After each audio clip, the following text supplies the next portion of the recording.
I'd like to call our meeting to order. Thank you for attending the regular meeting of the board. I would like to remind you that school board meetings in Nebraska are meetings held in public, not public meetings. During the public comment section, the public may address the board on agenda items and other miscellaneous topics. The purpose and direction of North Platte Public Schools is to prepare all students to be productive, responsible citizens in a safe, caring, supportive learning environment. Our direction is to prepare every student for success through high-quality educational programs delivered by highly effective educators who use innovative, research-based strategies in a safe, supportive environment in collaboration with family, businesses, and community members. Sheila, can I have you call roll, please? Emily Garrick, Joanne Lingreen, Present. Cindy O'Connor, Present. Skip Altick, Present. Angela Blasey, Present. Matthew Peterson. Present. Could we get a motion? I move that we excuse Emily Garrick from the meeting. I second. Roll call. Joanne Lingreen, Aye. Cindy O'Connor, Aye. Skip Altick, Aye. Angela Blasey, Aye. Matthew Peterson. Aye. And just so everyone is aware, the Nebraska Open Meetings Act legislates the methods by which public meetings are conducted. Information pertaining to this act is posted in the boardroom. Now I will ask for a motion to approve the publication of the November 11th, 2024 regular meeting of the Board of Education. I make a motion to approve the publication for the November 11th, 2024 regular meeting of the Board of Education. I second. Roll call. Cindy O'Connor, Aye. Skip Altick, Aye. Angela Blasey, Aye. Matthew Peterson. Aye. Joanne Lingreen. Aye, and it passes. And now a motion to approve the agenda for the November 11th, 2024 regular meeting of the Board of Education. I move to approve the agenda for the November 11th, 2024 regular meeting of the Board of Education. Second. Roll call. Skip Altick, Aye. Angela Blasey, Aye. Matthew Peterson. Aye. Joanne Lingreen, Aye. Cindy O'Connor. Aye. Okay. Before everybody jumps up out of their seats, it's Veterans Day today. And so I just wanted to take a minute and thank our veterans and just let anyone who is here tonight or maybe listening, we thank you for your service. All right, now if you would join me in the Pledge of Allegiance. Pledge allegiance to the flag of the United States of America and to the republic for which it stands, one nation, under God, indivisible, with liberty and justice for all.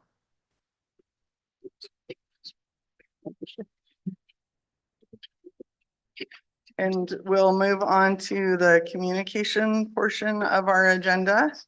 So first we have board recognition and NPEA. We'll invite you to the table.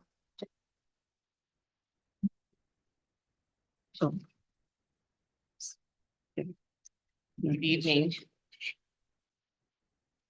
As president of the North Platte Education Association, I would like to take this opportunity on behalf of NPA to show our gratitude to the North Platte Public Schools Board of Education for your support of the students, families, and staff of the North Platte Public Schools. Marian Wright Edelman said, "Education is for improving the lives of others and for leaving your community and world better than you found it." This quotation is lived out in the North Platte Public Schools by the support staff, educators, administrators, and the school board members who impact our community now and for the future as we work together to educate the students in our community. We asked our members to describe the North Platte Public Schools in one word. They're not all one words, but we still kept them.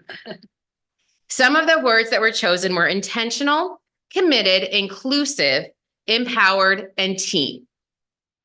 Intentional decisions are made in the classroom, at the building level, at the district level, and by the Board of Education to maximize the education that the students of the North Platte Public Schools receive. Committed is an adjective that describes the staff of the North Platte Public Schools who support students inside and outside of the classroom and care for the buildings in which they learn. The word inclusive describes the educational opportunities provided to our students with diverse educational abilities. Empower describes the students as they gain new knowledge that leads to future success. Teachers who use their expertise and experiences to make decisions in the classroom, and administrators that work to meet the needs of their buildings. The word team encompasses all the stakeholders working together to make the North Platte Public Schools a place where we are united in respect and destined for greatness. As a token of gratitude, NPA would like to present each board member with a framed copy of the word art that is projected on the screen. We appreciate your commitment to the North Platte Public Schools and your support of our students and staff. Yeah. Thank you.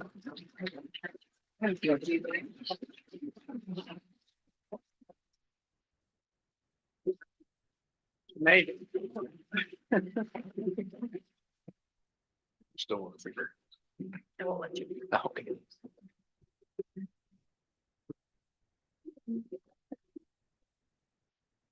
Now we will have Mr. Spatansky come and introduce us to our Bulldogs of the Month.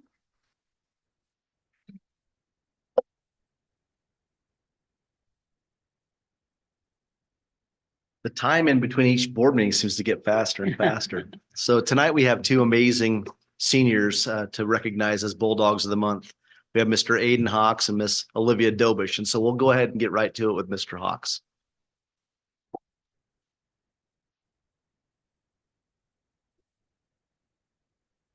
Alrighty.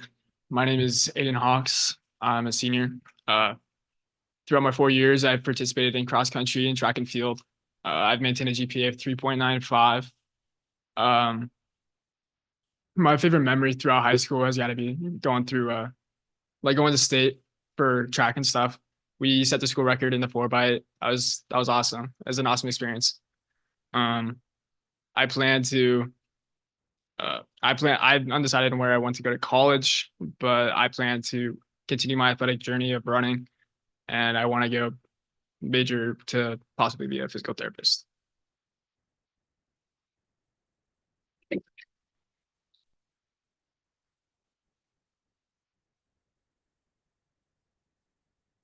Hello, I'm Olivia Dobish.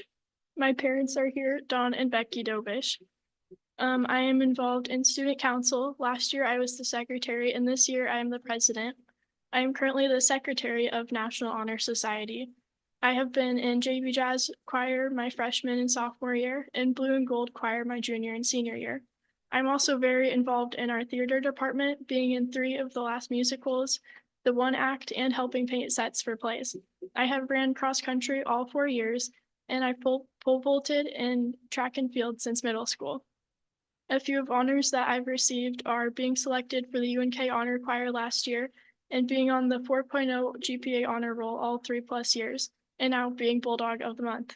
My favorite high school experience was just a few weeks ago when we hosted the State Student Council Convention. It was amazing to watch our council work together and getting to plan, decorate, and see the impact it made on all those who were able to attend.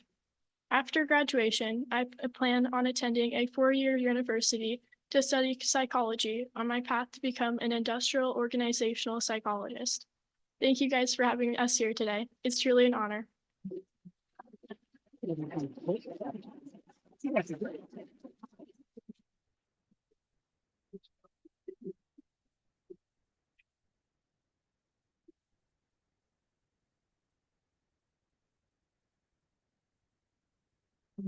Todd, I'm gonna grab the cards when you go back.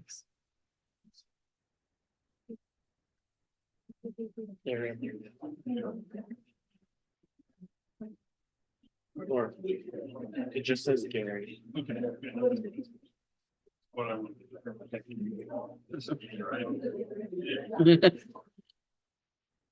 Let's see, Matt.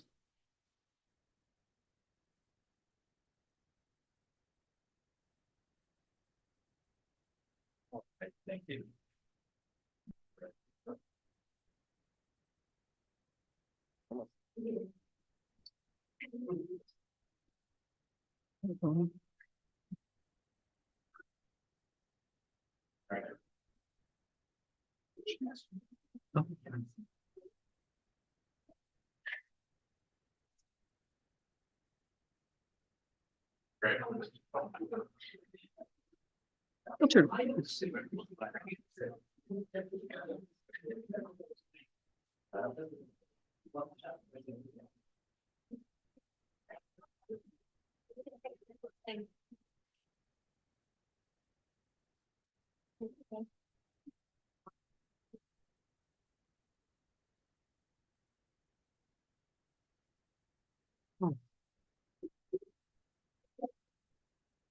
And now we will have, we have some students here from Adams Middle School with their teacher, Mrs. Teets.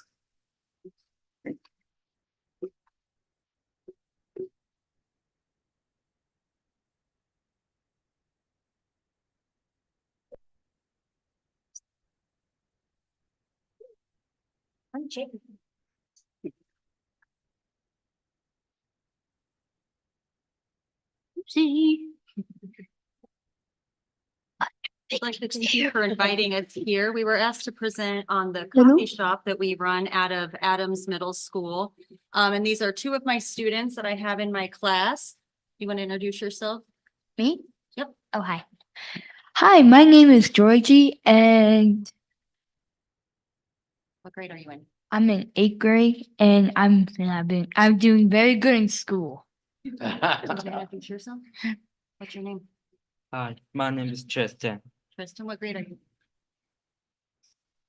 I'm sixth grade. Oh, seventh grade now. Yeah. Seventh grader? Yep. Okay, do you want to tell them, Georgie? You want to start?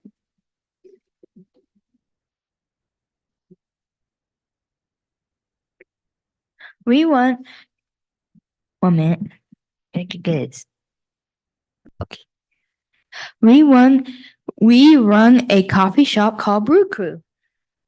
Staff can order coffee from us during the day.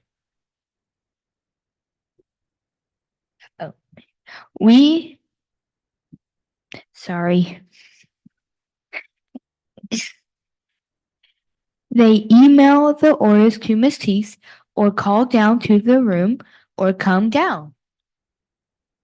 We make the coffee and they deliver.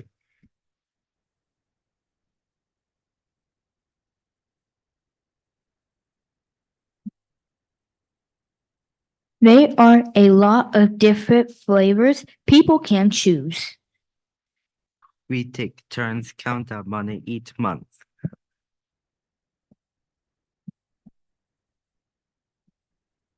We use the money to do fun activities. If you're at Adams, you should come try our coffee.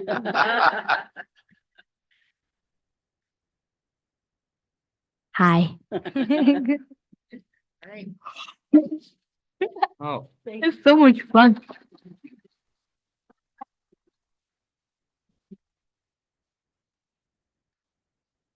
So just so everyone knows, what time do you guys serve from? All day, all right.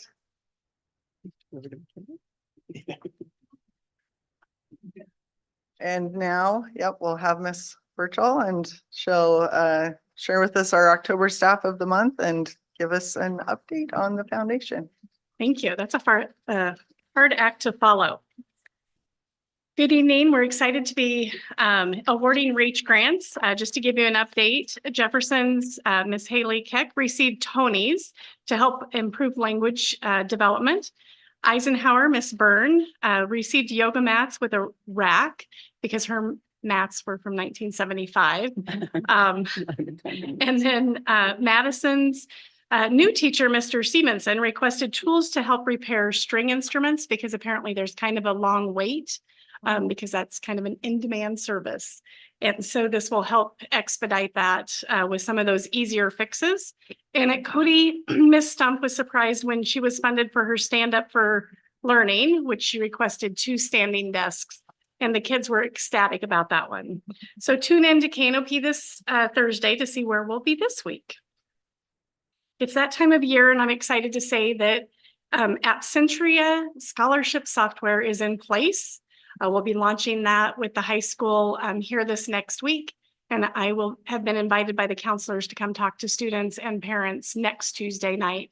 So I'm excited to get that online, and I'm sure there's going to be a few bumps along the way, but it will be well worth it, I'm sure. And speaking of scholarships, the foundation is offering $128 scholarships for dual credit for this upcoming spring. We're planning on giving out 39 of those scholarships. I do feel like the students need to have a little skin in the game, so they do have to pay that $10 for those classes, but they're still able to submit for their reimbursement from the district, provided they meet the requirements from that as well. So they could end up with a credit at the college and continue taking classes. So we're hoping for that. So students are able to register, if they register for their spring classes by December 16th, we're hoping to get those awarded before they go to holiday break. So we thought that was a good way to help promote dual credit courses. And then, of course, the holidays are around the corner, and Mid-Nebraska Community Foundation once again has the foundation out on their giving for the year-end giving. So we're very grateful for that as well. And then, of course, we're very excited to showcase district employees. Prairie Friends and Flowers and Peach Ranch partnered together for October. Join me. Miss Smiley to come up. We were at Cody with two exceptional people there. So I'm excited for you to hear about Miss Stacy Dubois and Miss Stevie Reed. So Stacy, I'll start with Stacy. She is our school nurse. Talk about someone who can do many different things. Not only is she our school nurse, she helps the secretary and myself out quite a bit. She's always stepping in. She's just a really blessing to have on staff, and she has made my transition a lot easier in the office. So Stacy, thank you so much. And then Mrs. Reed, if any of you have not been in her room, you should really go see it, because she is someone that is always providing engaging lessons. She's like helping other teachers figure out like our engagement lab and doing those kind of things. She's always willing to help step up and like come up with ideas and problem solve. And coming into the new building, she's the first person to say, hey, what can I do to help? Like, what do you need to know about Cody and what we've done? So I've just really appreciated all that she does for Cody and the staff and the students. Would you please stand? Let's give them a round of applause.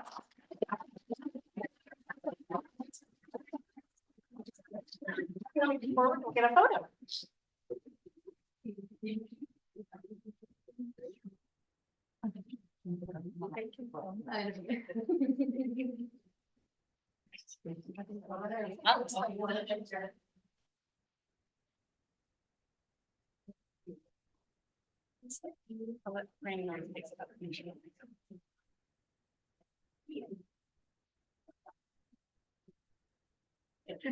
And I let him because he does all the rap.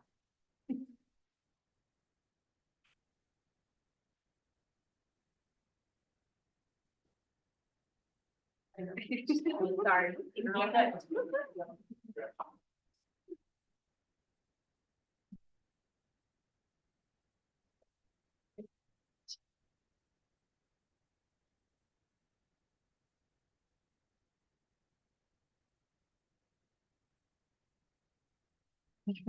Our audience.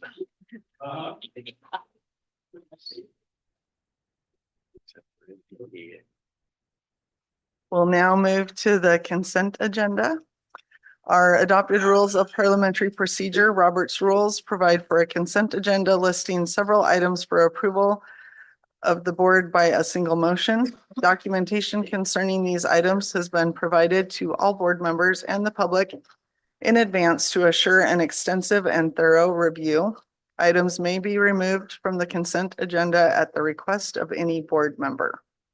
So on our consent agenda this month, we have approved the minutes of the October 14th, 2024 regular meeting of the Board of Education, approved the minutes of the October 24, 2024 Board of Education Committee of the Whole meeting, accept the resignation of Michaela Chase effective September 26, 2024, accept the resignation of Marcel Sinopolo effective November 11th, 2024, accept the resignation of Kathleen Craig effective on or about May 15th, 2025, accept the resignation of Sarah Snively, effective on or about May 15th, 2025. Accept the resignation of Monica Miller Carter, effective on or about May 15th, 2025. Accept the resignation of Tammy Michaels, effective on or about May 15th, 2025. And accept the resignation of Stuart Simpson, effective June 30th, 2025. And we also had approval of financial claims and reports, and that was Skip and Emily this month. Do you have any comments or anything that? We were unable to do it together, but when I worked with Janelle and Stewart, I had several questions they were able to answer very quickly. Didn't even have to look it up. Yeah. I don't think I had anything to note on financial claims. There were some numbers that Stuart had shared with us that I think he'll probably share later, so I won't steal his thunder on that. Yeah. But, yeah, everything, I think I had quite a few questions on things that show up just like once a year and those kinds of things, and they were able to answer those pretty easily. So, yeah. All right. Are there any other questions on the consent agenda? I had not necessarily a question, but maybe just a comment request on them. There were a couple of the resignations that I imagine just came in after our initial agenda had been uploaded. I tend to be a board member that clicks on the agenda right when we get it. And so I just happened to click back into it again last night. But I just wondered if in the future, when we have resignations added after that first one, there's nothing that notifies us that anything has been added. So maybe if we just get an email that would update it. Yeah, actually, Angela had emailed earlier this morning. I think procedurally, we're gonna do that different in the future so that we most likely will hold those resignations until we have the committee of the whole. That's where we put the resignations for your eyes only, because they are confidential personnel documents. So I think we'll do it at that time, and then we'll put them on the upcoming The following regular meeting. board meeting. Okay. Because, typically late fall, winter is when we start to get a lot of resignations. So I think both Mr. Mills and Carol, they try and put those on so we don't lose track of them, quite honestly. But I think procedurally, that may be the way that we Okay. address that in the future. Perfect. I check it daily. After it comes Thursday, Friday, I check it Thursday, Friday, Saturday and Sunday for the reason knowing that there's a 48-hour part on it. And that takes about 2 minutes maybe, but I do check it every day after it comes out. Even check it today, even though I know nothing new could be added, but that way I know what you're talking about because I noticed Thursday and then Friday it was on there, I believe. So, but I check it every day after it comes out. And I do worry about having 2 resignations on there that we don't have resignation letters on. So it's not something that we've looked at and been made aware of. Because I went back to the committee of a whole agenda and we only have 5 on there, and yet we have 7 resignations. Those probably came in after the committee of the whole, right? Well, 4 of them, I think. Yeah, I think Okay. we had gone back and had added to committee of the whole, but I think probably the most recent couple maybe just hadn't been added back on there. So, yeah, I think moving forward, if we just, once the agenda has been published, if they just all, go together on our next committee of the whole next meeting, I think that'd be easier for everyone to keep track of probably. So should we pull the 2 off that don't have a resignation letter? I guess my only mention of that is that the resignation letters aren't necessarily something that we need to see.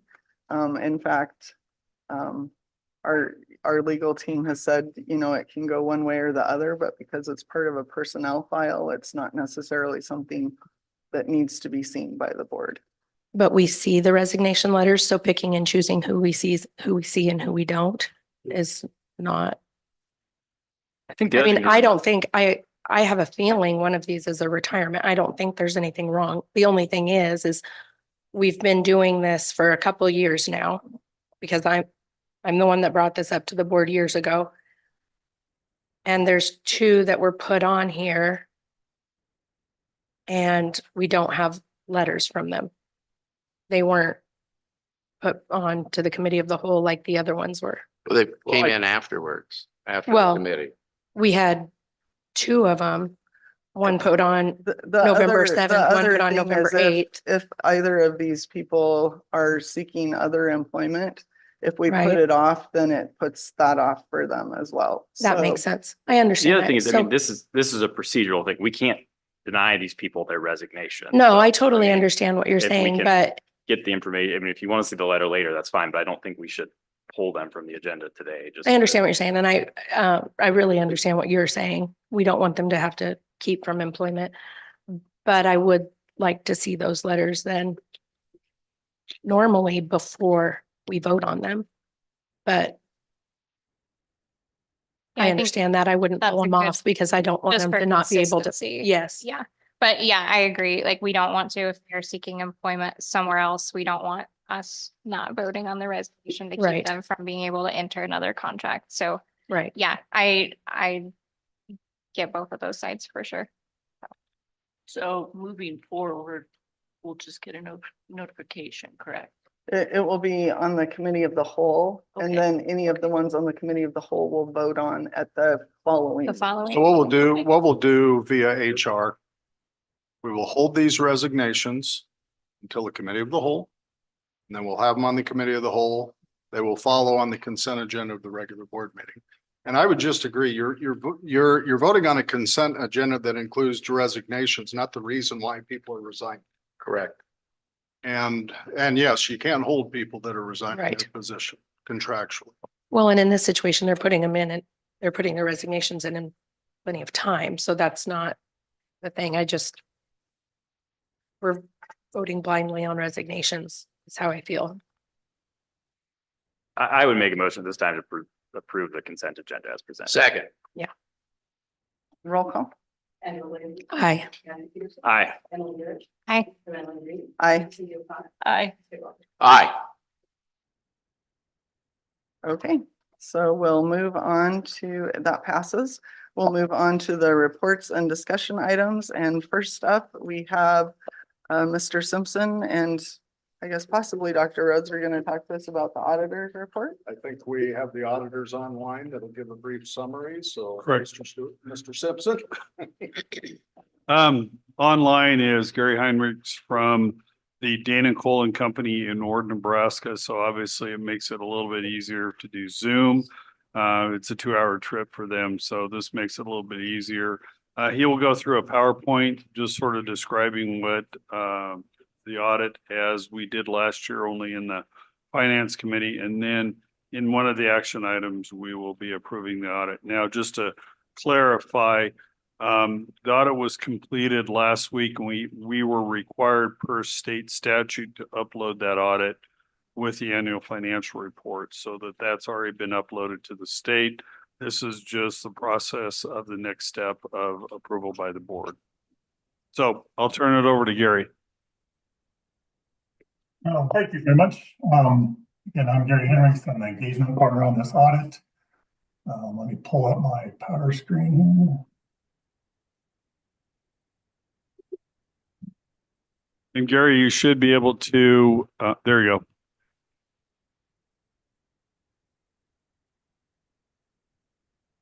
here. Do you see the PowerPoint?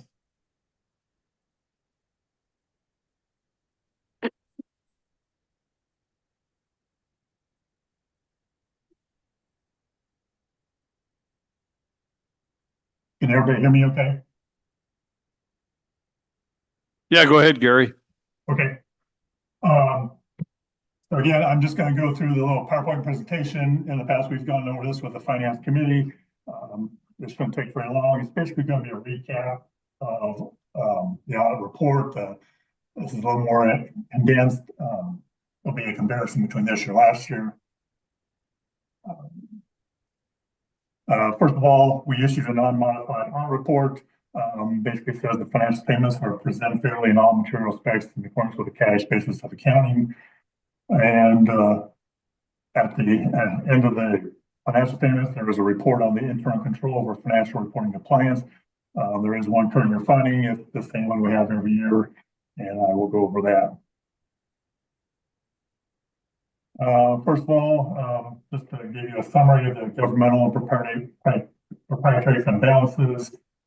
Again, this is just in comparison with last year. You'll find this on pages 9, 11, and 36 of the financial statements. Fund balances for the school district are going to be your cash, your investments, and the balances held by the county treasurer. As you can see, for the most part, there wasn't any major changes in the fund balances. The general fund was up, building and activities fund were down a little bit. Overall, just a $227,000 positive on the change. Basically, the primary cause for the, increase in fund balances of 227 was the increase in general fund operating revenues exceeding your operating expenses. Your cash and certificates deposit decreased by 144,000, while your cash at the county treasurer increased by 372,000. That comprises the gain of the 227,000. Next, we break down the receipts between the funds. You'll find this on pages 5 and 6 of the financial statements. Large increase in your property taxes of 1.5 million. Likewise, your state aid went down 708,000. Everything else was up, legal taxes, operating grants, and your other income. So overall, there was a $2 million increase in your operating revenues. And as far as expenses go, you'll find these on pages 4 and 5 of the financial statements. Again, there's for the most part, there's positive change overall. There's a $1.2 million decrease in your operating expenses. A lot of that was in your capital outlay. There was not as many projects this year, so that was the bulk of it. But, instruction is up. All your other programs are down.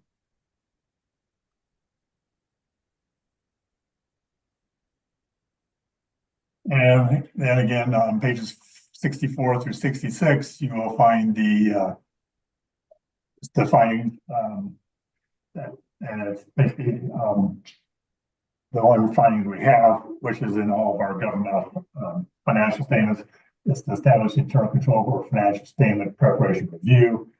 Basically, the district's management should possess the ability to prepare the financial statements. Currently, rely on us to prepare them for them. Management reviews them and approves all of our adjustments. We just recommend district management continue to review our adjustments and apply your own analytical procedures as necessary. All the footnotes are very similar to last year. There was no difficulties we encountered during the audit. Staff and everyone was very helpful in our requests, and we enjoyed working with Stuart. We're sad to see him go. Do we have any questions?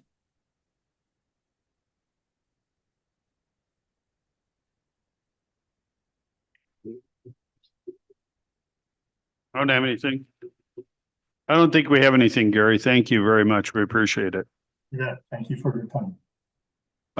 I do want to say thank you very much to Janelle, Travis, and Amanda in the business office.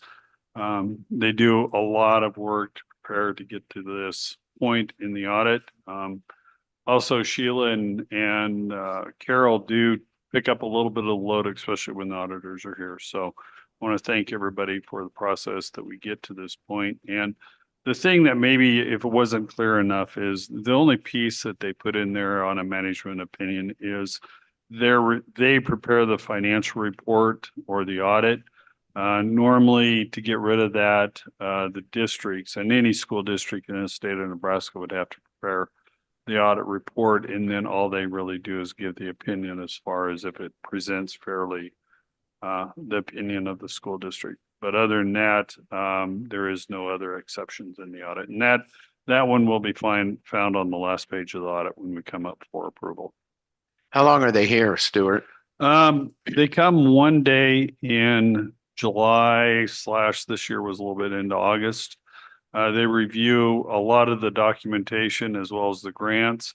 And then they come back at late September and review it for 2 days, and then that's it. And then they're out of here. So we try to make sure that they have all the documents ahead of time. Gary and his crew sends out a letter sort of asking for all that information. We share it in a Google Doc, which gives them the opportunity to get a lot of their paperwork done before they get out here. And then all they're doing is a very simple review of certain items. I think the biggest thing for North Platte Public Schools, or really any district that has a lot of grants as or federal money, because school lunch is federal funds, we have to go through a single audit review because of our requirements. And I've talked to you a little bit about our grants, but we have 4.2 million in federal grants, let alone another roughly $2 million in school nutrition. So with that, we'll always have a single audit review for federal funds too. Thanks.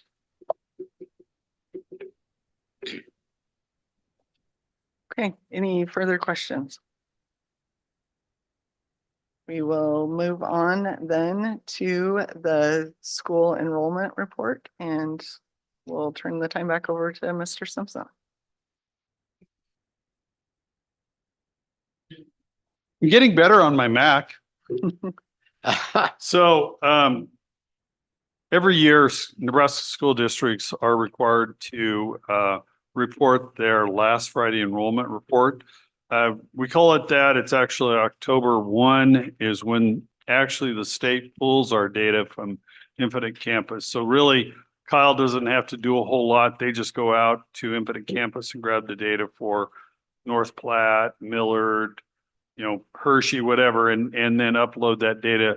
They go through a review from October 1 to October 31st, making sure Cindy O'Connor is only in North Platte Public Schools, because if all of a sudden she's a warm body and we'll say Hershey, we will lose a student accordingly. So they go through the process of making sure all school districts have verification of their enrollment accordingly.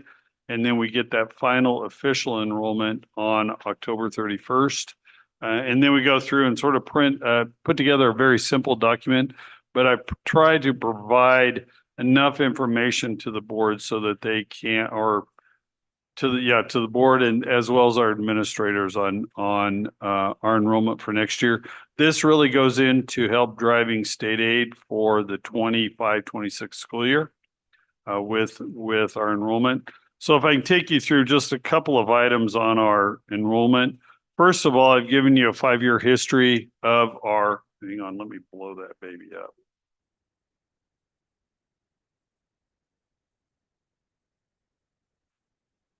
There we go. I've given you a 5-year history on our K-12 enrollment, and then and by building.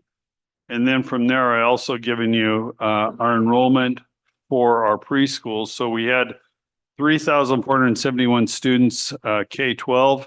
And then in our preschools, we had 141 students.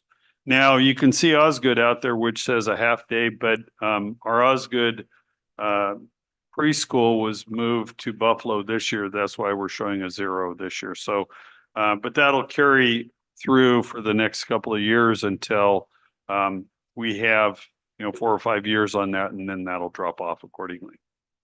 I do want to mention, obviously, we see the chart that really shows the decline in student enrollment over the course of the years. But really, this one shows, this bar chart shows where our class sizes are. And we can see we're starting to look at about 250 students per grade, K-12 on an average. And then on page 5, I know you've seen this data in various different forms, but what we want to look at is the yellow bar on the bottom, which shows our grade level enrollment, and that's comparing it to the prior year. So for example, last year we had 274 students in our kindergarten class.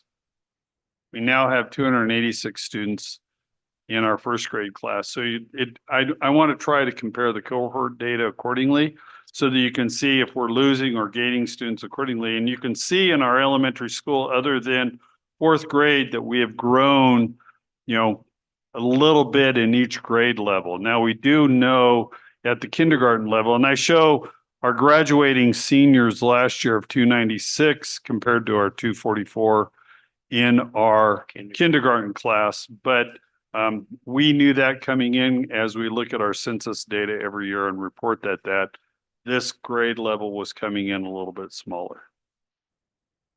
And then obviously too, our income status really deals with our poverty program as well as our free and reduced lunch students. And so with that, you can see we have some CEP schools across the district, and then where our high school and middle schools fall as far as income status is concerned. Finally, I want to address, well, two things. Sorry. I want to address it. I always like this one because this shows our demographics across the district. One is comparing males to females, but second of all, it shows the demographics, breaking it down by Caucasian, 2 or more races. And obviously I look at that because of my daughter. It's very interesting to see how they are changing and where the demographics for North Platte Public Schools is leaning. And that can give you a better idea of where we are school-wise as far as our student demographic population is. Finally, I wanted to address a little bit in regards to option enrollment. I've given you a 3-year history of our option enrollments per grade level and then by school so that you can see, obviously we know Hershey and Maxwell are the biggest ones that receive option students from North Platte. But overall, when you compare the last 5 years, our option out students are roughly 510, 520 students option out, and then roughly about 40 on the average, and I'm just rounding accordingly. We get 40 students optioning in. So no matter what, we gain and lose about the same number of kids overall over the course of years. Questions about our enrollment. Now, as I said, we'll be using the enrollment number of 3471 as we go into the state aid calculation.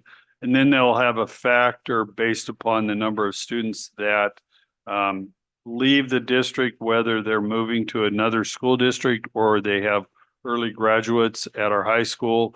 So in that, they factor in a percentage. So we'll know that going into the state aid calculation here in the next 3 or 4 months.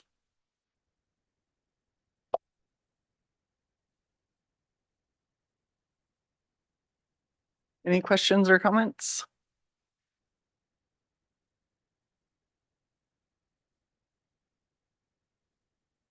Looks very thorough. Thank you very much for putting this together. I like the 5-year comparison especially. Oh, thank you.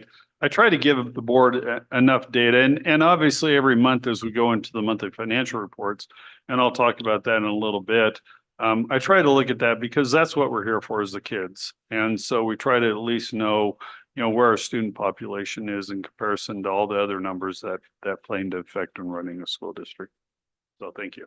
And if you would like something else and we can put it on the monthly financial report, that would be great. I try to be a little bit more creative, and we're going to talk about that here when we go into the financial report. I appreciate this page 10. I don't know if we've seen this before and I maybe just forgot because a year ago at this time I was very pregnant, but seeing where our students are going and coming from when they're opting in and out, I think is useful information. And so I appreciate seeing that as well, because sometimes just having those numbers and seeing, oh, this is how many are going to Hershey versus this is how many are going to, McPherson County or whatever, that's useful to see. And then I did want to note too, that I just think it's really good that we're looking at this information. I think it's very timely, and I think it's good for our public to kind of know where we're at with this, because I know a lot of us have probably had a lot of questions and concerns just about growth in our community and making sure that our buildings are, have adequate space for students and those kinds of things. And so I think that seeing these numbers, while we obviously want to see our enrollment numbers trending the other direction, these numbers do provide a little bit of positivity in the sense that we're not running out of space for our students. And so for those who are having concerns about students coming in, this is reassuring, hopefully, to them that we do have room. We have room for growth. We have some distance to make up before we're running out of space. So I think that's a really, really good point. And so several weeks ago, maybe 3 weeks ago, in the weekly update, we put a facility document in there. And if you look at where the maximum enrollment in each building Right. is compared to what we have enrolled, you know, at the high school level, we could have an additional 450, 460 students. 6th, 7th, and 8th, about 292 is what we could take at 6th, 7th, and 8th. And then in terms of elementary, and this will be a point I'll bring up again when we have the Osgood discussion, is we have 545 seats across all 7 elementaries when you add those up. So Say that number again. 545.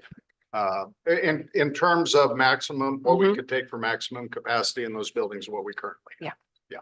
Every one of our elementaries has room for growth. So I think you're right, Emily. I think that's a good point that we do need to bring up. You know, we have 1,000 seats available right now without doing much, well, not really doing much of anything with infrastructure. You know, obviously desks, student desk chairs and those things we'd have to take care of, but. That's a good point. Very good point. I also think it's important that the public is aware that this data is what we use for the TIOSA formula. And the governor put out some information to the incoming senators on Friday. And there was a press release that went out to the public that just talked a little bit about that. He acknowledged that a lot of those senators coming in probably won't be real familiar with TIOSA and the school funding formula and how that works with property taxes, and just reiterated again how that is something that is still at the top of his agenda.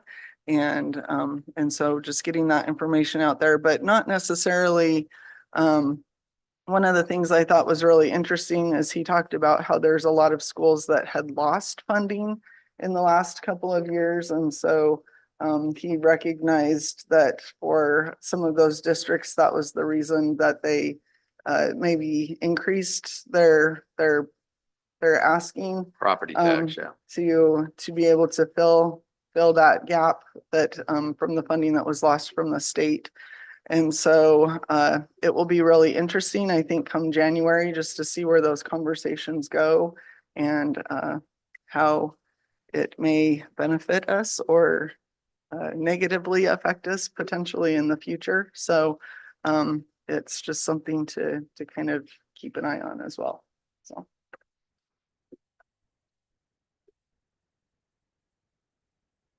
You have one more thing. I was checking the temp in here is a little bit stuffy. So when I talked about how we compare the cohort data for North Platte Public Schools, you can do the comparison for cohort data for the other ones. And for example, I was just looking at Hershey. It has 206 students option out into their this year. Last year was 202. But if you look at their kindergarten, last year it was 12. This year it's 14. So you can do some cohort comparison data on those other schools as far as our students going to other option districts.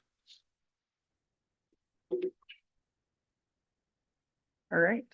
I guess one other point I might make is we don't talk about this real often, and we maybe should talk about it a little bit more, but maybe one of the things that we've come to recognize is there's 3 primary reasons why we have students that option out to other schools. Some of it is just because it's their family went there. And so the parents often just want their children to be able to graduate from the same school that they graduated from. We have a lot of kids that go there because they feel like there will be different opportunities for them for sports, where because we're a bigger school, they may not have the opportunities here. And we do have some people that choose to leave us because they are unhappy. But we have also had students come back because they go to a different district and find out that it's not necessarily any better anywhere else. So anyway, I appreciate the information that we've been given, and it is good to see that our numbers are, our option out numbers are staying steady, and we have hope for growth and we have room for growth. So we'll just hope that that trend continues so that we have the growth.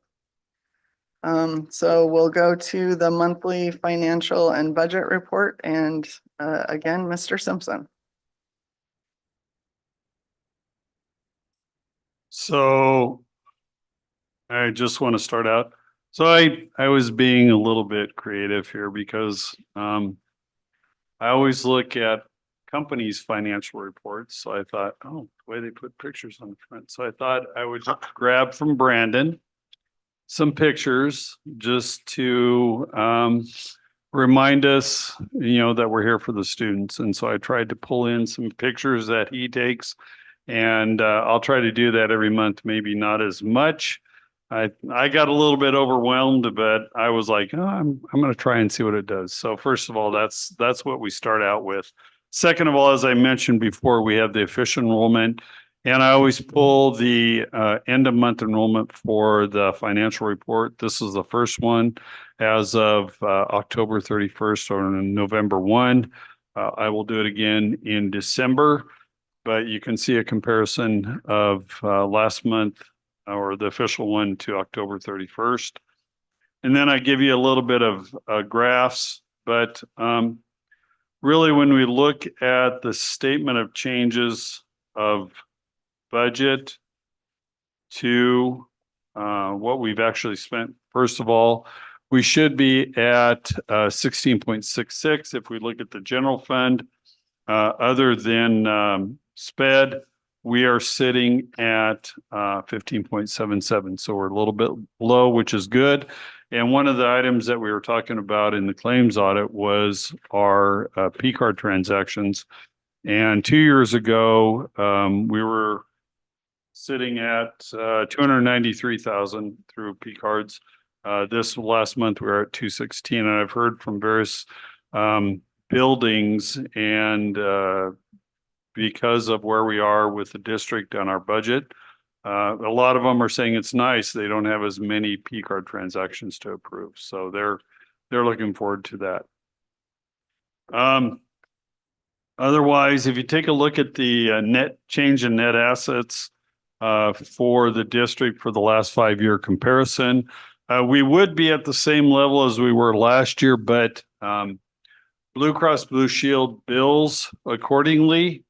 And this, during the month of October, they billed for September transactions in the 1st of October and then October transactions. So we had 2 months worth of bills going through for Blue Cross Blue Shield. But we'll see that drop down to a standard around 450,000 for Blue Cross Blue Shield on a monthly basis. So otherwise, hopefully we'll see a decline in that piece. And then finally, on our cash flow, you can see that it's following the trend line accordingly. And I want to remind you is that, we may see hopefully some increase in that trend line. It's still going to go down because based upon how school districts rely on cash reserves to make it through until we receive property taxes in December, January, and then in May and June. Until we get those two big allocations, we do rely upon cash reserve, but with our reduction, as I talked about on P cards or other transactions, that number as it declines should shift, a little bit closer to maybe the 20, hang on, that would be the 1920 school year. So in that, we should see some shifts as far as our expenditures are concerned. Other than that, you can go through and look at the graphs as well as you can look at the actual monthly financial report. You can look at all of our funds, which for myself, I always look at my schedule one that really just shows all of our funds on a quick snapshot. I do want to mention one thing. When Gary was on there, he mentioned the general fund changed. That's because he includes the depreciation and employee benefit fund in our cash reserves, because those two funds are only supported by the general fund. So in that, that's, when you looked at that, I caught it and I was going, okay, I want to clarify that with the board. Other than that, you can see all of our funds that we have to operate and where we stand currently for the month end of October 2024. Questions? Pretty thorough, Stuart. Thank you. I always try to be creative as well as trying to look at seeing The what it pictures was. were a nice addition. Thank you. Yeah, last few months I want to try to get it changed up. Yep.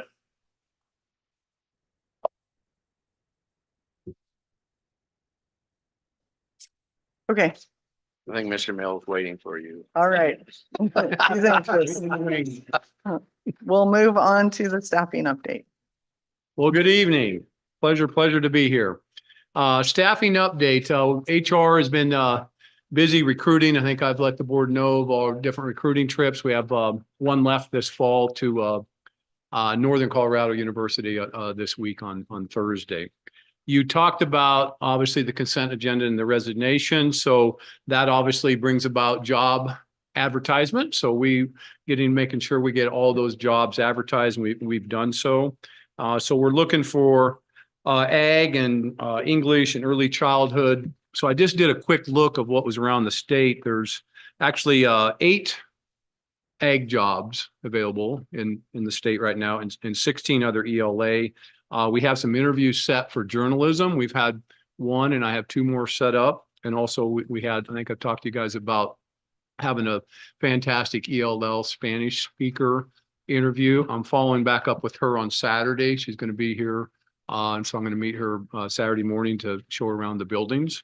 So we're following up with that. And then as well, we have some elementary interviews that we're setting up for knowing those projected vacancies that will happen next year. Other than that, paras, we're pretty well on paras. I have 2 that I need to hire just for January that I know people are going to be leaving. It's nice to get those advance notice, and then we can advertise and start interviewing and get those people set for January. And it also allows us then to do a little bit of training as well, to bring those individuals in a little bit early to do some training. All our jobs are advertised across the state, and we use Teach Nebraska, and of course our website, and there's about 3 other things that we advertise them on as well. So that's where we're at today. Questions from the board? Do you feel like you've had pretty good turnouts at the job fairs? I always check in with Dr. Rhodes and let him know, no, the numbers are low. The numbers are very low. I shared with Dr. Rhodes. I went to Shadron last week, and it was very disappointing. There's not a lot of students there, and that's happening everywhere. And even UNL we could tell it's a lot less when you're standing around for a while and there's no students coming in. So yeah, numbers are way down. Great question. That has to do with those in education, right? Correct. Yes, sir. Yeah. There's not as many going in. And then also, can you remind me when we have some people in the para teacher program? Yes, ma'am. And will we have some of those ready for next year? Yes, we'll have, hopefully 2 will be graduating in May. And you know me, I already have them employed. Already got them secure. And then we have a stair set schedule showing them where they graduate each semester, so we can just eyeball that and then follow up with them to make sure that they're on track. So right now it goes all the way through 2027. That we'll have graduates every Once semester. they graduate, is there a way that we replace them? I mean, get more into the program? Yep. And actually one of those pairs I talked about, that's why I'm replacing that pair, because she's in the para teacher program, and she's going to do her student teaching in January. Oh, okay. I think your question was if they're in the para teacher program, do we backfill gotcha. that with another para? That was funded by a federal grant. Okay. And so actually that grant money is paying for their tuition, and it's got to be paid for by the end of 25, 26, I believe, is when the grant runs out. It runs out. So NDE was granted another federal grant for a program that is a little different than Yeah. this. It's kind of an internship program. And they've spread that money out throughout the 4 years, UNL, Midland again, Yep. Shadron. But they're working with different districts. I think Shadron's working with Scotts Bluff. Yeah. But they only have 3 interns that are being funded through that program. And so it sounds to me like that intern program is that individual works side by side with the teacher for I don't know how long. And I'm assuming then they're working on their teaching degree as well. Does not sound to me like they have to be an employed para within your school system. But they've really spread those dollars out with this next go around with this grant money. And I don't know what the total on the grant fund I was. think it They was just announced it 6 a million. few weeks ago. Yeah, Okay, 6 million. yeah, that was my question. Yeah. Yeah. It's a different program. We are not a part of that. Okay. program. Yeah, I think they spread it out to probably about 16 different schools this time. So they've really spread that money out. Yeah, good question. Okay. Any other questions? Thank you kindly. All right. So now we will move on to the school calendar discussion for the 25-26 school year. Dr. Roach. Sheila, would you bring up that proposed calendar, please? The 25-26 proposed calendar is attached to tonight's agenda. I'll just talk a little bit. First of all, I'd like to thank the NPA officers. We met with them several different times. We got feedback from their group in between the 2 meetings, and I think we were able to kind of meet some of those kind of the concerns that they had, and we kind of met in the middle on that. So obviously this calendar is similar to this year's calendar. I'll kind of talk about some of the differences. The number one difference, as I see it, is we're going from 175.5 student contact days to 174. We have eliminated the half days. We kind of looked at it from our first quarter parent teacher conferences. That's when we had that first half day on that Thursday before the afternoon, evening conferences. We looked at attendance data a little bit, and then we just kind of studied the effectiveness of what was happening instructionally with our students. Noon dismissals are hard. I talked to a couple colleagues about their calendar as well. Philosophically, some of those folks will not have any dismissal that is before 1:30. They just feel like they're not getting, enough good instruction on a noon dismissal. You're running a condensed schedule. Sometimes getting lunch ready for children is hard too with that noon dismissal. So we eliminated both Thursdays in the one in the fall before parent teacher conferences, and the one that falls In March. in March as well. So those are gone. And then this year's calendar has a half day, the last student day of school as well. And we've eliminated that. So I don't think we're losing a lot of instruction. If you remember, the discussion last year was around instructional days and the lack that we've had in terms of student contact days, the 2 previous calendars that we had in place. Start time, finish time in terms of the start day, finish day are pretty closely resembled to what we have in the 24-25 calendar. We did visit with the high school leadership team a little bit about graduation. We had some discussion about starting our school year with both staff and students a little bit later in August and going a little bit later in May. It's really hard for a Class A district to move that graduation off of Mother Day weekend. And so if we were to do that, you'd have a senior group that would lose 2 weeks of instruction as compared to the rest of the students across the district. So the other group that we met with several times was our building administrators as well to get feedback from them. But that's one of the things we explored as well.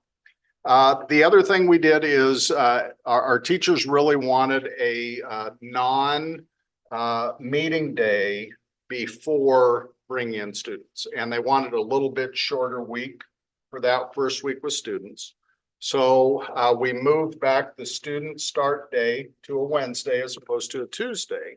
And then we're giving staff a professional work time on that Tuesday, and we've told our buildings there can be no meetings called on that day. That's for our teachers to prepare and get ready for the school year. We did throw in a flex day, however, at the end of the year. So if teachers don't want to work that as a contract day, it would be on August 12th. They would have to work on Thursday, May 14th. So they get their choice, one or the other. Yep, yep. So if I want to. That's one of my, I have like 5 questions here, Yep, so. if I want to work in August to get ready, and I feel like I can get checked out on that last day, then I do not need to report on the professional work time day on the 14th of May. So we have flex days built into this calendar, but it's at the end of the first semester and Right. beginning of second semester we both can choose. Before Christmas or after? Yep, Yeah. yep. So we just thought that was something that teachers could use their own discretion on. Holidays really all stayed the same for the most part. Thanksgiving break, Christmas break stay the same. We left a professional development day in on that third Monday of October, which we've traditionally done a full day of professional development. And also in second semester, that February 16th is a professional development day. I think those are the major changes. For this year's calendar, if you remember, we decided to bring teachers in really, really early to get them onboarded. We felt that that's been very good on their part, great experience. The new for them. teachers. They have, yeah, our new teachers, they have computers, they have keys to room, they can get in their rooms by the third week or the second full week of July that way. The way we were doing it before, it was the first week of August before they could even get to the classroom. So we do the onboarding in shifts. We just bring teachers in, we sign them up, they meet with tech, they meet with Carol, they do all their paperwork, they get onboarded, and then they can get in their classrooms. And then the actual training that we do with our new teachers and the mentoring program that we do with them happens then in that first week of August. And so that is very reminiscent of what we have in this year's calendars. Questions? Oh, yeah. You already answered one. On the parent teacher conferences, you have October 16th and March 12th, says no school, and then they start conferences at 4. Is that a teacher work day then all day? That is. Okay. With one exception. One of the things that we heard from some of our teaching staff is this year's parent teacher conference schedule, at least for the fall conferences, did not allow them time to get to their own children's conferences. And so the morning of those Thursdays, both in the fall and the winter, will be professional work time preparation to get ready for conferences. From 1 to, and we might adjust that a little bit. We'll work with NPA on this. And then in the early part of the afternoon, that is designated for a colleagues parent teacher conference. And we really feel that with what we have in place with electronics, that doesn't necessarily have to mean you're going to drive across town, that we can set up Zooms and those different types of things. But I'm glad you brought that up, Skip, because we really wanted to give our teachers an opportunity to visit with their child's teacher as well. And with really tight elementary parent teacher conferences, some of our staff was not able to get to their own. We might move that to the morning. We've got to kind of work that out a little bit. All right. You know, it's a full contract day. Yes. Yeah, that was my main point. I mean, it wasn't that they were going to get off and then have to be back at 4. Right. That's full contract Which wouldn't day. be fun. They're done at noon on Friday. We comp that Yeah. Friday afternoon, Yeah. obviously. if Got we're that. working until late on. Like it used to be. On the Thursday night. Yes. Yep. And the makeup on snow days, will that, if we have as many snow days, would students have to make up or would just be teachers? Instructionally, from an instructional hour standpoint, we're in really good shape this year. Yeah. You know, the past couple Well, of years. that's what I was looking at the number of days. It would just depend, you know, if you've got 4 or 5 snow days, we might have to bring students back a day. We would do the math on that to figure that But out. otherwise- We're heavy on instructional hours. Yeah. So otherwise it could be just probably in most situations, it'll be staff that'll need to report. And on what is it, May 14th? That's that flex day. Yes. Yeah, okay. So there's no students there. Correct. Okay, Last student day would be the 13th. 13th, got it. Which will Okay, be a 2:30 dismissal. Every Wednesday will be 2:30. okay, And so we kind of feel within that 2 hour time span, 2:30 to 4:30, 2:30 to 5. There probably are a series of teachers that can get checked out in their building if they worked in August to get checked out ahead of time. okay.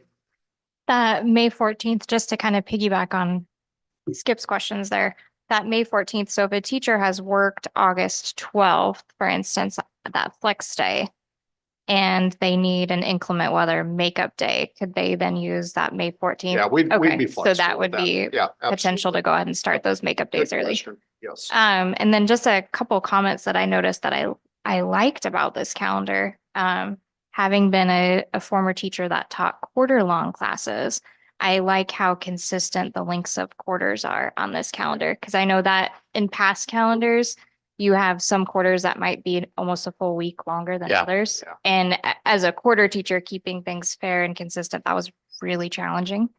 And I also really liked how, and we kind of talked about this, there's more full weeks in there for students, which I think is better for student learning. I know it can be a little bit challenging for teacher burnout, but I think there are some longer breaks built in there, which I know in the past, if you have something to look forward to, that kind of gets you through, like, okay, I know there's a good break coming up to reset. So I hope that that is good for our teachers. But I feel confident that'll be very good for our students for sure.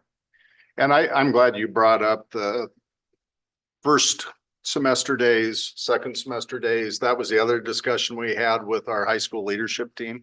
Not only are you losing an additional week with your seniors, but then your semester days are really offset.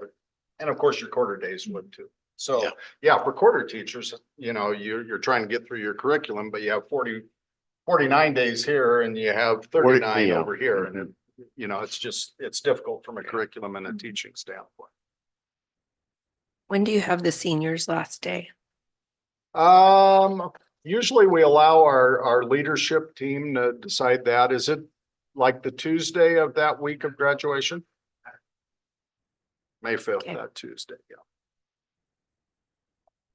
I know in the past, we kind of vetted this with some of our larger employers and kind of parent groups and those kind of things. Have we had been able to have those discussions with this? Or? So far we have not. I guess kind of one of the things that we have done, we've tried to take feedback from this year's calendar, both positive and negative. I know Mr. Mills and Mr. Simpson, we continually ask, the 2:30 dismissal, we knew was going to be a potential inconvenience for our parents and our community, daycare providers, those different types of things. It's interesting that what we are calling our Wednesday afternoon club, is that correct? After school club, WASP, right? Yeah. Which are our elementary students that are not in kids club. They stay from 2:30 and 3:30. I think every building's in the single digits. I think our parents pick up their children at 2:30. So that's really been a non-factor for the most part. I'm on the community for kids.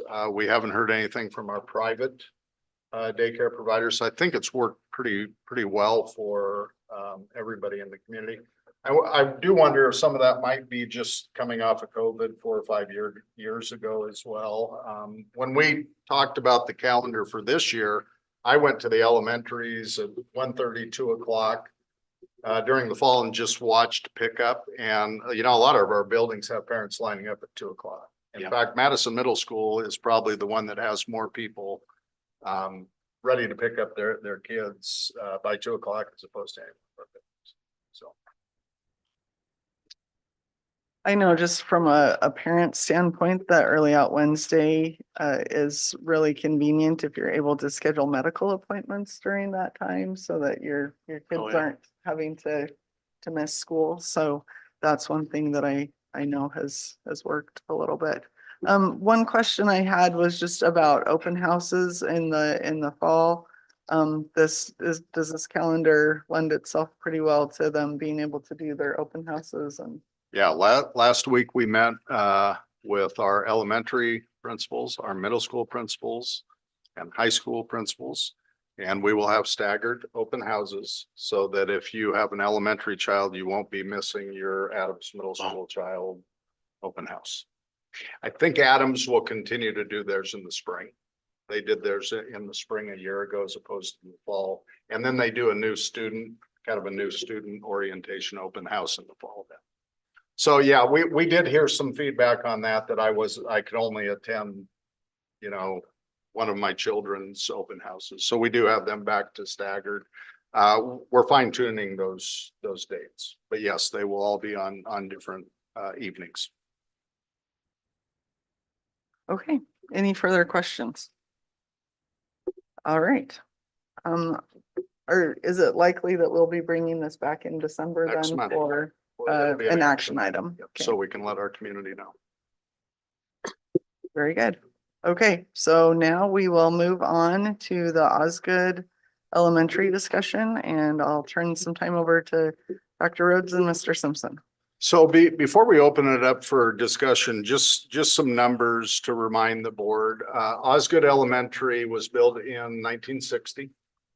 It did receive a little bit of a facelift with the 1977 bond that we built several elementaries across and Adams Middle School. There might have been an addition out there as well at that time. And then in 2000, there was another portion that was updated out of Osgood. So that's kind of the staging of that facility. As I said earlier, our 7 elementaries could handle 2,070 students. Our current enrollment in those 7 buildings is 1,525. For instance, I know a lot of people say, well, what about Lake? Are they at capacity? Lake has a capacity of 138.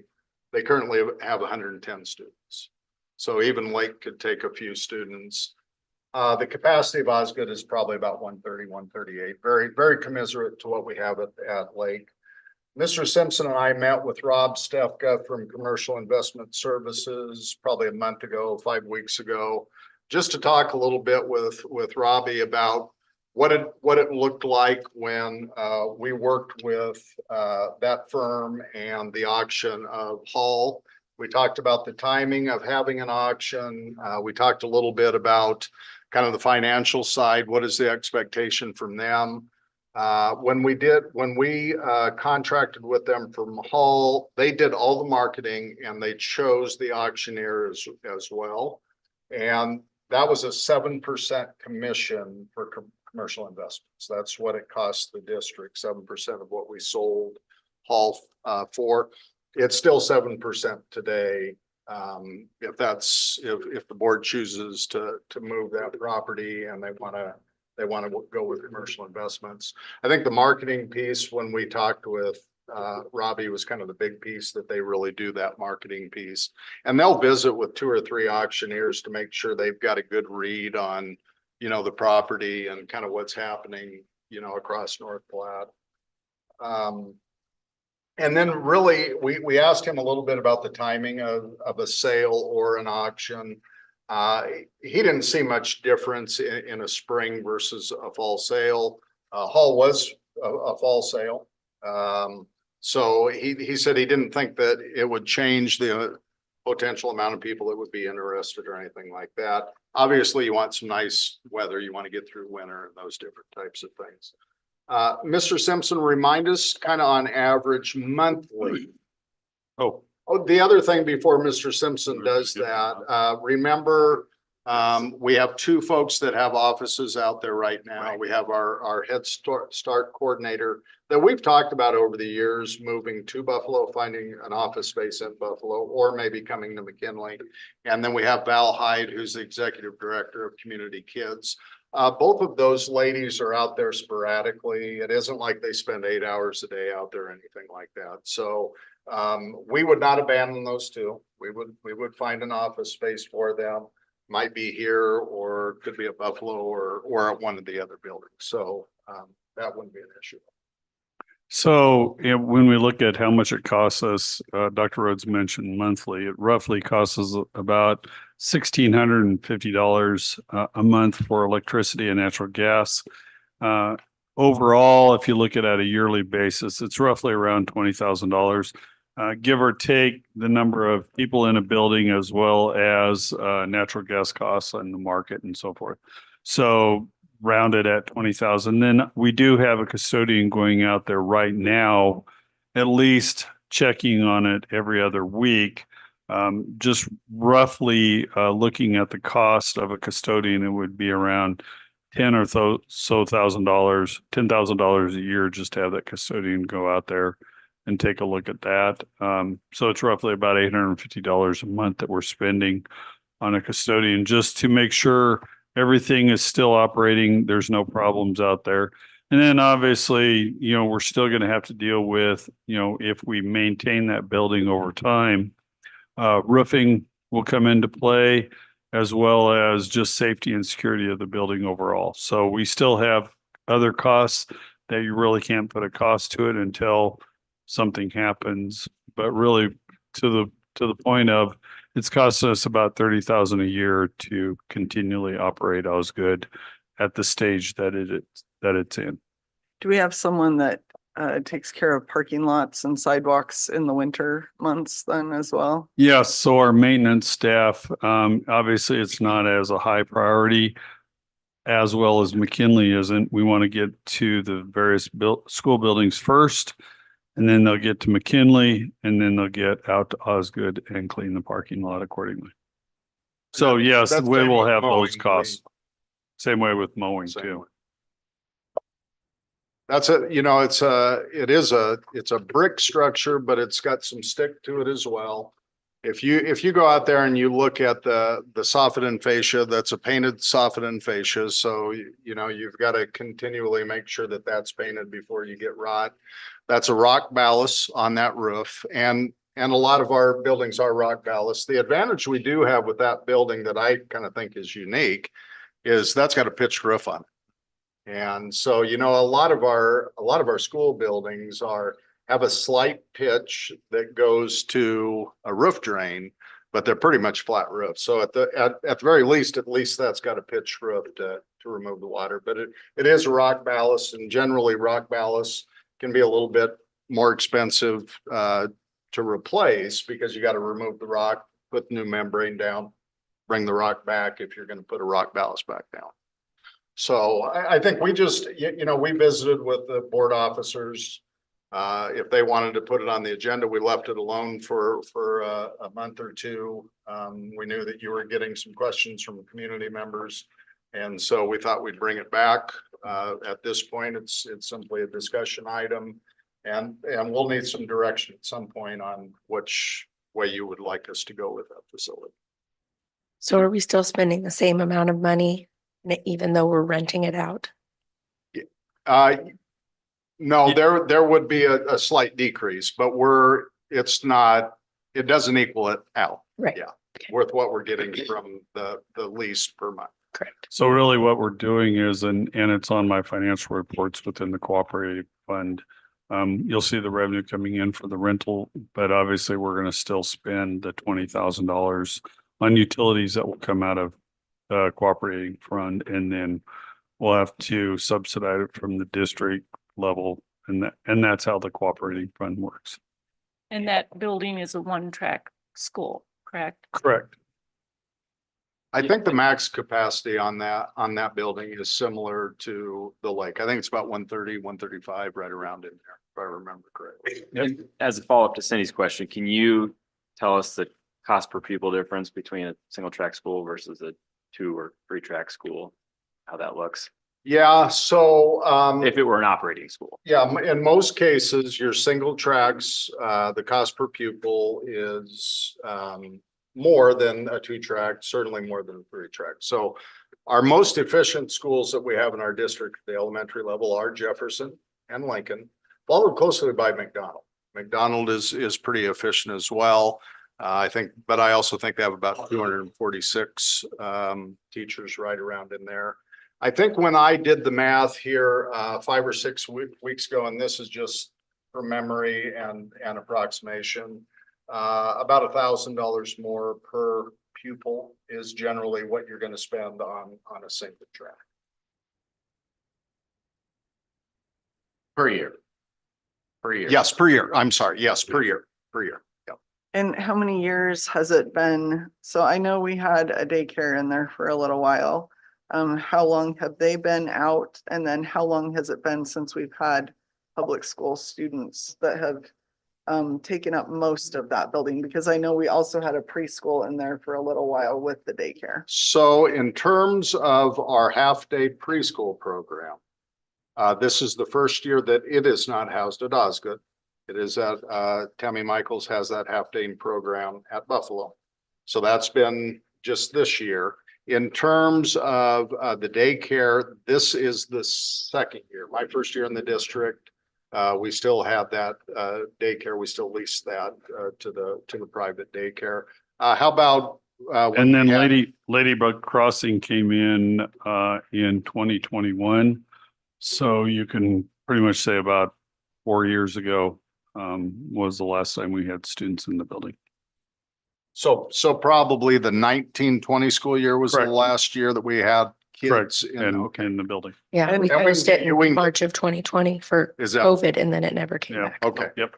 Yeah. And at that time, we had a part-time principal. It was shared between With Lake Lake. and Osgood. Yeah.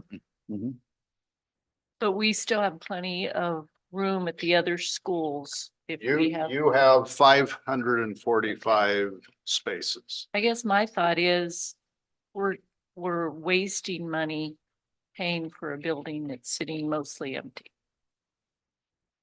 And I guess I would just like to move forward with an auction on it. I have had a lot of people question if we do have this huge influx of students that are not English speakers, if we could use that as a building to get them ready to come into the other buildings. Yeah, well, our model really with any group of students is full inclusion. And so, and now I will tell you, that's not everybody's philosophy.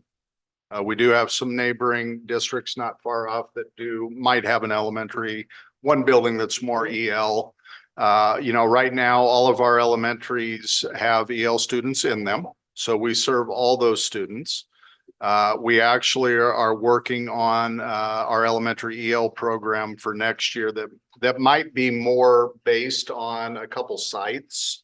But those sites would be neighborhood schools. So to be acclimated with your age of students and friends, I think philosophically, that's the best way kids really learn the language is being around other kids. So we've thought about that. We've had that discussion. But philosophically, our district, whether it's special education, EL, or any other identified demographic, is we really want to be fully inclusive and take the services to our children. Yeah, thank you for saying that. That gives me something to say. So. Yep. Yeah, I think when I look at it, I mean, especially when you look at where the projected growth of our community is, I mean, when we're looking at our proposed housing developments, to me, I think the bigger question is going to be how do we potentially restructure the current boundaries to fit into, I mean, we know Jefferson's already closer to capacity than some of our other schools. And, there's obviously going to be a large housing development going in that area. We see the West Day development with Eisenhower. And so yeah, I think, I mean, and this is the one thing I think I've had more contact with recently than other discussions, but, and I get it. I mean, I think there's also an emotional attachment. I mean, we see that every time, Hall is the same way. There's that emotional attachment, but I think when we look at fiscally, how are we running the district? It just certainly doesn't make sense. And I think, yeah, like I said, we obviously have space, 500 some students. So I think, again, it's going to be more of a question of can we look at our boundaries of those other districts? And, we've talked about Cody and Eisenhower as students who are probably 6 of one, half dozen of the other, for example. And if we can look at maybe shifting some of those. And the other thing we've heard is, and Dr. Hood, you can talk about this more, but even with the hiring of sustainable beef, what we've heard is that they're not projecting a lot of those families will come here right away. It'll be a lot of the dads potentially that'll come work for a few years and make sure this is a place they want to be. And so even if we do see that increase in our community, we likely won't see that increase in enrollment as much as we'd like to see it, we may not see it right away. And so I think that's the hard predictor with economic growth is really what does that do to the population of a community or region? And, my hat's off to David Briggs. He's more than willing to meet with us on a monthly basis. And I have a lot of conversations with him trying to get a read when we might see this. I think there probably is the thought that, a first wave of employees might be coming from the east of here. And I think that a lot of that has to do with, it's a single shift. It's a single shift. And most likely those folks aren't going to uproot their families and move here. They're probably just going to commute back and forth. So, I think potentially maybe 5, 7, 10 years down the road, the Port Authority might be the one that really generates a lot of population growth. But again, I think that's far out at this point. But I think you bring up a good point, Matt, and I actually study the boundaries on a daily basis. And our tech department, Kyle Kingston, has put a map together for us that shows all our families, color coordinated, where they live, what neighborhood school they're going to, where they actually should be going. And we're going to have to make some decisions around our elementary boundaries. There's just no other way around it. That's something we're looking at now because of a decrease in enrollment, because we want to even that out a little bit across our district class sizes and those different types of things. Now, remember, you are limited somewhat in our district that you have one single track school. So you're limited by that. And then you have another 4 that are 2-track. So you're limited by that. And then you have the additional 2 that are 3-track. So Jefferson and Lincoln are 3-track. Right now in the district, we have 1 grade in Lincoln Elementary that's 3-track. We do have 3 teachers at kindergarten over there. Both of Jefferson and Lincoln, the rest of those grade levels are still 2-track. And then in our 2 tracks, we do have some single tracks in there. We have about a half dozen single tracks across the district right now. So some of those classes are yet to go through. So you have a 2nd grade that's a single track, 3rd, 4th, and 5th, unless they grow to the rate that we would add another teacher in. So, those are the things that we look at. We have some, I think Mr. Simpson said, our 1st grade's pretty big group in comparison to everybody else, but 3rd, 4th, and 5th are about 245 students. Kindergarten's about 244. 1st and 2nd are a little bit bigger at 280 and 270, right? So we study that enrollment all the time. And again, the other thing we do is we look at real estate and where houses are for sale as well, and trying to predict where people could move with existing housing that we have right now, not with the new development. So there's just a lot of factors that have to go in to what the boundaries are going to look like in the future. But our external team that came and visited us in March said, you don't really have neighborhood schools. When you think about Washington, Cody, and Eisenhower being straight down the line, and to a degree, I think they were correct on that as well. You'd be more efficient to throw a 4-track in the middle of that. But this is where we are, and this is what we have. So I think to your point, we've got to study those boundaries. But we know that those, what I would say, the inner community schools are the ones that right now we have less kids in than Lincoln and Jefferson. McDonald's doing well with their enrollment. And Osgood we don't have a lot of land around that building where we could expand or even really grow that building. I think mainly when we had young families out in Indian Hills, you'd see a lot of those Indian Hills families that would go to Osgood. That's kind of more of a retirement community out there right now, Cindy. Yes, I'm it gonna is. I'm gonna look at Cindy. Yes, it is. But there aren't a lot of young families out No. there. Now, that could shift as people move away, certainly, but there's not a lot of homes for sale out there. No. And again, I think that's where the majority of that student base came from initially, was in that Indian Hills. And not a lot of no new housing going on right now, right now out in that area. So.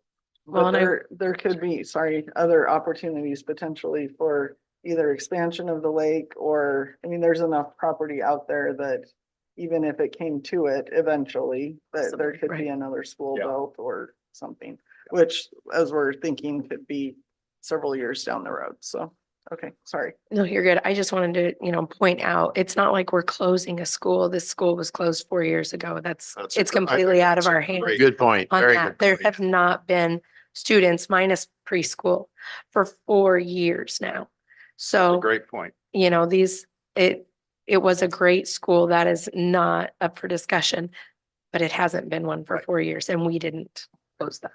I think the other thing to remind our patrons is that both the Lake and Osgood are inherited schools. So this wasn't in the district's plan. I'm guessing that had we done it, we probably wouldn't have planned 2 one-track schools as close together as they are, but those are both schools that were originally separate. Osgood sooner than the lake, but yes. Yeah. Yeah. So, and like I think if you look at LPS, obviously that's a completely different ballgame, but I think they're only building, I'm sure, large tracks. I think my nieces go to a school with at least 4 tracks. And so I think that's certainly the new model. There's a school district that I will not name that's a little bit bigger than us that kind of has an Osgood Hall Lake situation where they have 1 track and they're trying to make a decision because they have kids in it, but they don't have any kindergartners. There was no kindergartners that enrolled in that school. So they're trying to decide what they're going to do with that building. What they may do is have those first, second, and third and fourth go through. And then once those kids are through, just close that building is what they're talking about doing. So a little bit different situation, but that was a former Class 1 school district as well. Okay, well, thank you, everyone. For the discussion. It's gives us a month. Are you going to bring it back in December? Or? I believe we will, yes. Okay. I think it's something to think about. I have been thinking about it since we discussed it first. But I've had a couple people reach out to me and once I explained the room that we have in the buildings, they changed totally as far as, adamantly opposed. They aren't now. But I think that needs to, as we talked about, get that out. How much room from the high school to the middle schools, to the grade schools, how many people that we could get. Because I knew when we built the high school, it was built for 1,600. And we're about 1,140 around in there right now. And I've had a lot of people who are so worried about all the packing plant bringing in all of these kids, but we can't hire the teachers for all of these kids that we don't know when or if they're coming. So it's hard to pay $20,000 on a building if we have no kids to fill that because we have enough space in our other buildings that is currently housing kids. So. Okay, that was a good discussion. Yeah. And it gives us a month to think about it. So will it be an action item then next month? December, yeah. Okay. All right, so we will move on to public comment. Public questions and comments may take place at this time in the agenda. Individuals who want to address the board must complete a guidelines for public comments form with the date, topic addressing, name, address, and the name of any organization you represent and give it to the board clerk prior to the meeting. All right. So then we will move on to our action items and we have the request for approval of the 23-24 Lincoln County School District #1 audit. Mr. Simpson, do you have any comments? Yes, I do. We have attached the PowerPoint that the auditors went through, but I apologize, the audit wasn't attached. In that I have it up on the screen, but really for the most part, it's the same opinion that we went through the previous year. And in that, mostly just really the whole crux was, I'm going to the last page, which If you're really bored tonight, Matt, you can read this. It's 70 some pages. I'll put you to sleep. This is the same document that's attached up above. though. Yeah. Oh, it's Yeah, up this above, one. but not It down. is. Yeah, Yeah. it's in the So discussion. I apologize. I've definitely seen these 70 Okay. pages. Look, I didn't look. I knew he was presenting on Are you having trouble with your computer again? I'm having trouble with myself. Anyway, I just wanted to make a note on the last page of the audit. You will see the auditor's corrective action plan. It's really just addressing the internal control over the financial statements because they do prepare it, not us. And that's their only audit opinion. So I continually am pleased that we can get a clean audit. So. Stuart, I want to thank you for all the years of audits that you've gone through.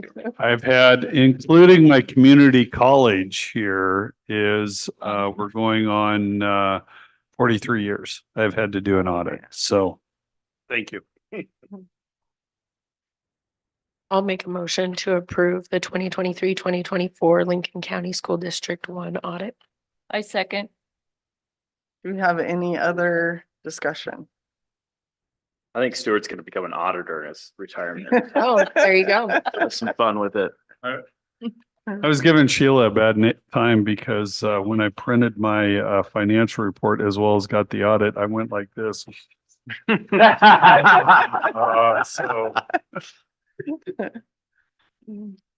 All right, roll call. Aye. Aye. Aye. Aye. Aye. Aye. Okay. Matt, you get a break. I'm moving into executive session and I'm gonna read the document tonight. So What? I move pursuant to section 84-1410 of the reissue of the revised statutes of 1992, known as the Nebraska Public Meetings Law, that the board shall hold a closed session with Stuart Simpson for the purpose of discussion of the following items, collective bargaining.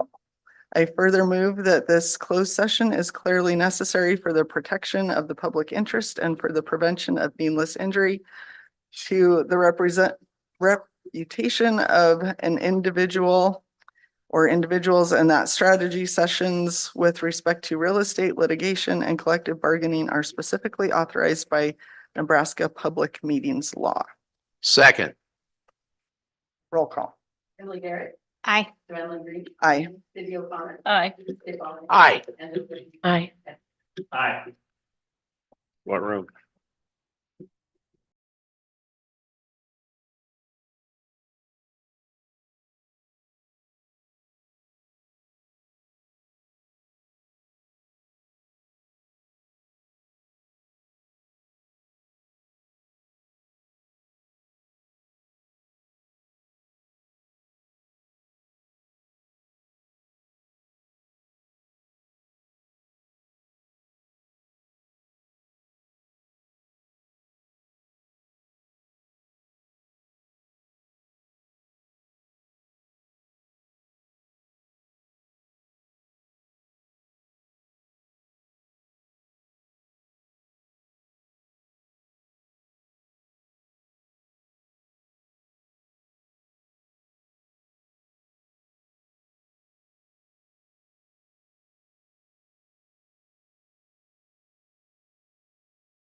To get out of the.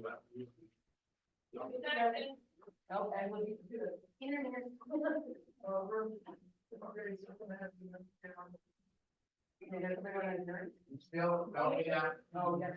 We just made. We came out of